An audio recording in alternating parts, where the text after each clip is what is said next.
Time now for the Sunday Talk. As you heard, this past week, Jon Stewart announced he was leaving after 16 years as host of The Daily Show. Big news, because despite hosting a fake news program, he has become one of the most trusted faces on television. President Kennedy died at 1 p.m. Central Standard Time.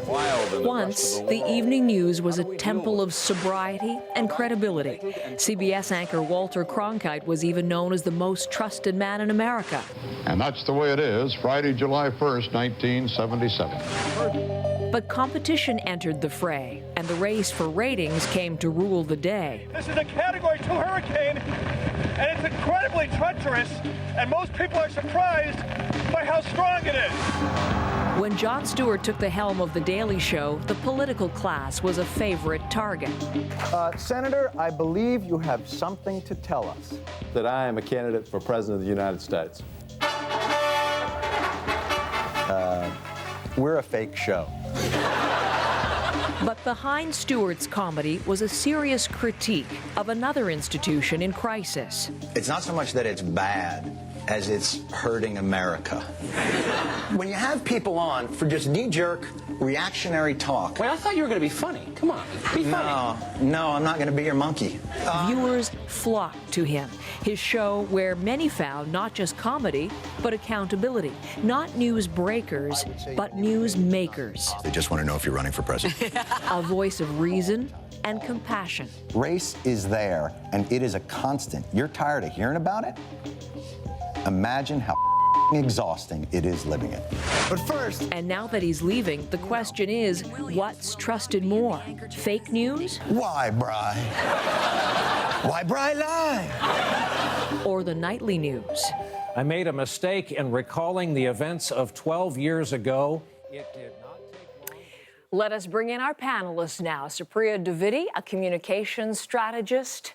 John Moore, talk radio host in Toronto, and Jonathan Kay, who is editor-in-chief at Walrus Magazine. Nice to see you all. Thank you for being here. Thanks. Trust, our order of the day. And let's start right there. The whole issue of have we reached the point where a satirist, somebody like Jon Stewart, is more trustworthy than a U.S. network anchor? John, let me start with you. I don't know if it necessarily divides between satire and the guys who take it seriously. I think it's more of a currency, and trust is something you earn. And actually, it's something you can lose very quickly, as Brian Williams has, but it's something you can win back, as David Carr, the columnist at the New York Times, who died this week, did. I mean, this is a guy who left his kids in a car outside while he was scoring crack cocaine, for Pete's sake. He became one of the most honored and trusted journalists to write about journalism. Right.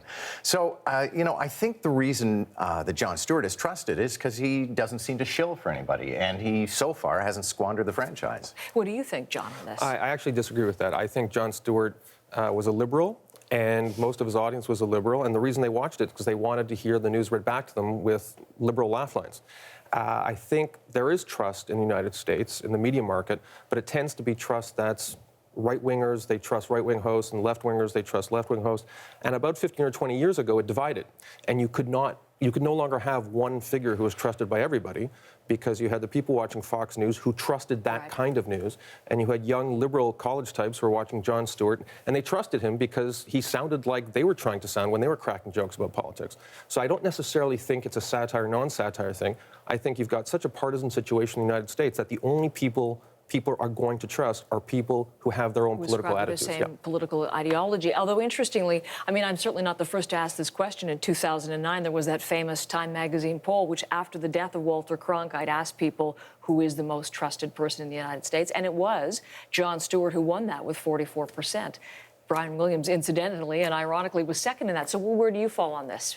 I tend to disagree largely with John and agree with other John down there at the end of the table. Just that I agree that, you know, he probably was, in fact, a liberal and voted Democrat, but I don't think he only skewered Republicans. It's just they provided more comedy gold. So, you know, it also... The numbers show is predominantly liberals who are watching the show. Sure, but I mean, it's not that he didn't cover Obamacare being bungled. It's not that he didn't criticize Obama for for upping, his drone strikes. So I understand that conservatives tend to have this view of Jon that he was essentially a shill for the Democratic Party, and I don't think that's necessarily fair. I think he was a satirist, and he's going where the satire is. And so often when you're covering things like white privilege or you're covering things like the war on women, it's Republicans that are making the most ridiculous statements.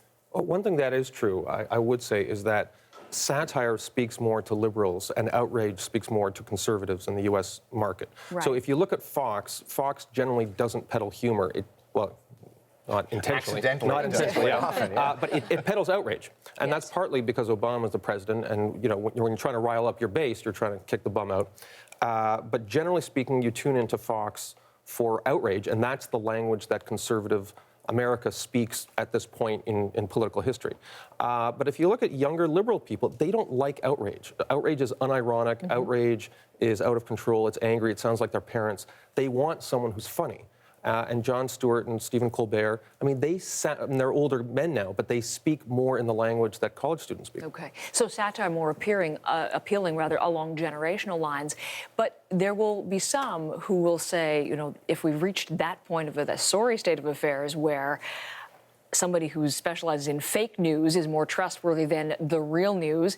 That is indeed, as I said, a sorry state. Sure, what but have the actually, networks... I think it's important to point out, though, it's not necessarily fake news. Right. And as these guys will agree, I'm sure, you can't laugh at Jon Stewart or Bill Maher unless you already know the news. You've got to get that news from legitimate news outlets. So it's satire, and people will say that's where they get their news. Young people say they get their news from the comedy shows. But you got to understand the context, or you're not going to be laughing at the jokes. What about... Supriya, for you, what have the networks done wrong to contribute to the reality that we are in today?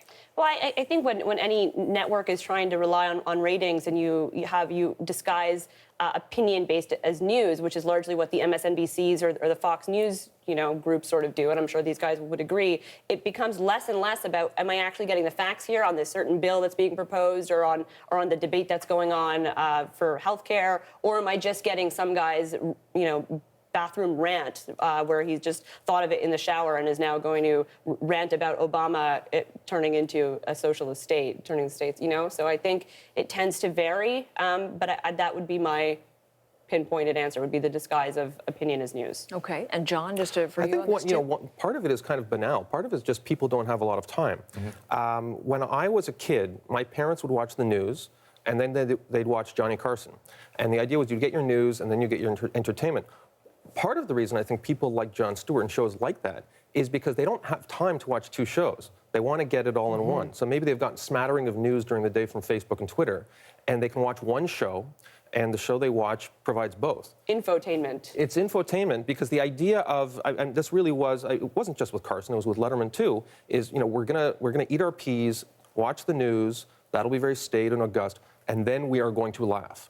And that way of thinking, I think, went out probably about 20 years ago. Jon, you want to get in on that? Well, I think one of the problems as well is the internet's been the ultimate democratizing force, right? And in everything. Everybody's an expert in medicine now. Everybody's an expert on climate change. Everybody's an expert on the news.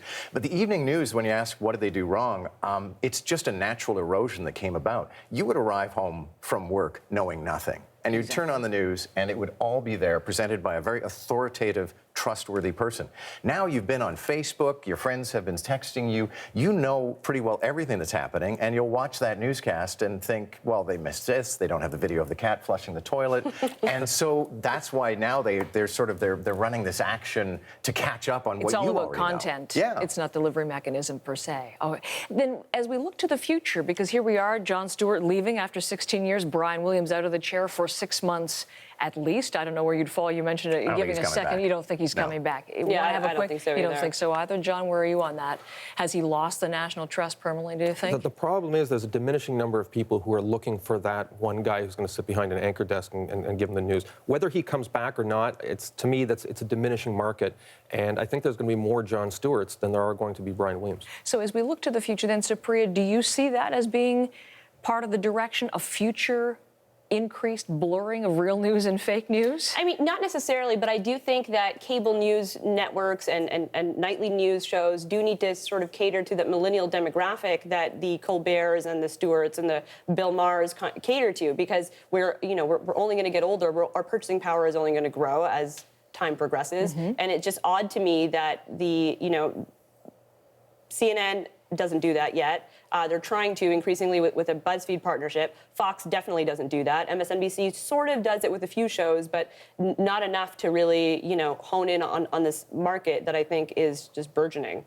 It's interesting, after Brian Williams was suspended, a lot of discussion from both fans, but also from commentators. Well, maybe they should just switch jobs. Maybe we should have Jon Stewart. I mean, we know that he was actively recruited to take over as a host of Meet the Press, and we also had, of course, Brian Williams campaigning to take over from Jay Leno at the time. Do you think, John, that we'll see? Are we ready for NBC Nightly News with Jon Stewart? It's interesting because everyone identifies Jon Stewart as being funny.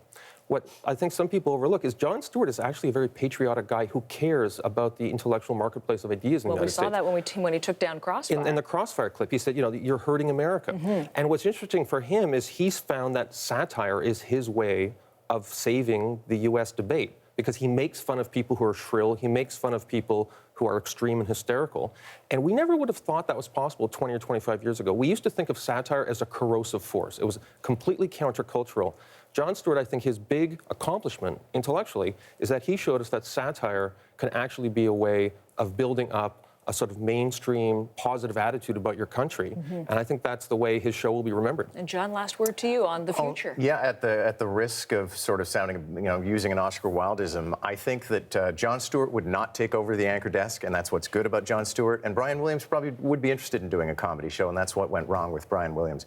And I think the future is going to be much more diverse, and there's going to be individuals who I call aggregators, who you'll turn to, like Andrew Sullivan did on his blog. I trusted Andrew Sullivan as a news source. Maybe he had, 100,000 people a month reading him. So I think that's the future, and some people probably think it's, some guy sitting in his basement talking into a GoPro. Anyway, all right, as we say, stay tuned. Much more on this to come as it continues to evolve. I thank you very much. Nice to meet you all in this way tonight. Thank you so much, John, and Supriya, our panel tonight.